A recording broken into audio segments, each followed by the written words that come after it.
రాష్ట్ర ప్రభుత్వం కులగణనను పూర్తి చేసి దేశంలో రోల్ మోడల్ గా నిలిచిందన్నారు ప్రభుత్వ విప్ ఆది శ్రీనివాస్. రాజన్న సిరిసిల్ల జిల్లా వేములవాడలో 7-8 వార్డుల్లో జై బాపు జై భీమ్ జై సంవిధాన్ పాదయాత్రను ప్రారంభించారు. దేశానికి స్వాతంత్ర్యం తెచ్చిన మహాత్మా గాంధీ, రాజ్యాంగాన్ని అందించిన అంబేద్కర్ అడుగుజాడల్లో ఈ పాదయాత్ర కొనసాగుతుందన్నారు. ఇచ్చిన మాట ప్రకారం ఎస్సీ వర్గీకరణ, బీసీలకు 42% రిజర్వేషన్లు కల్పించామన్నారు. దేశంలో ఎక్కడా లేని విధంగా కాంగ్రెస్ సర్కార్ సన్నబియ్యం పంపిణీ చేస్తోందన్నారు.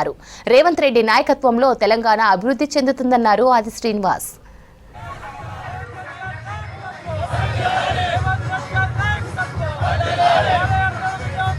మధ్యలో విడదీసేటువంటి కార్యక్రమం అమలు చేస్తే చూసుకోమని చెప్పినటువంటి కార్యక్రమాన్నే ప్రధానంగా జై బాపు జై భీమ్ జై సంవిధాన్ పేరిట ఆల్ ఇండియా కాంగ్రెస్ కమిటీ ఇచ్చిన పిలుపులో భాగంగా ఈరోజు వేముల నియోజకవర్గంలో పట్టణం తిప్పాపూర్లో కాలనీ మొత్తం కూడా తిరుగుతూ ప్రజలను చైతన్యవంతం చేయడం జరిగింది.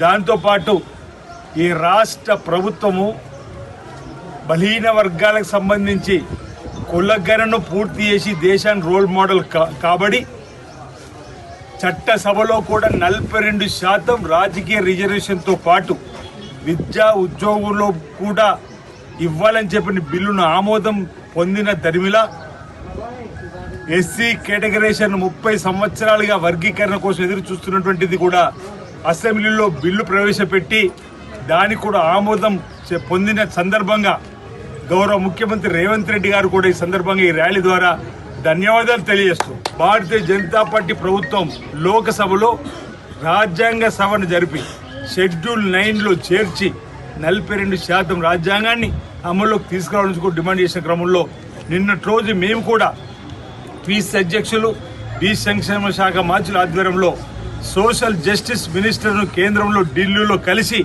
వారికి కూడా ఒక వినతి పత్రాన్ని సమర్పించారు.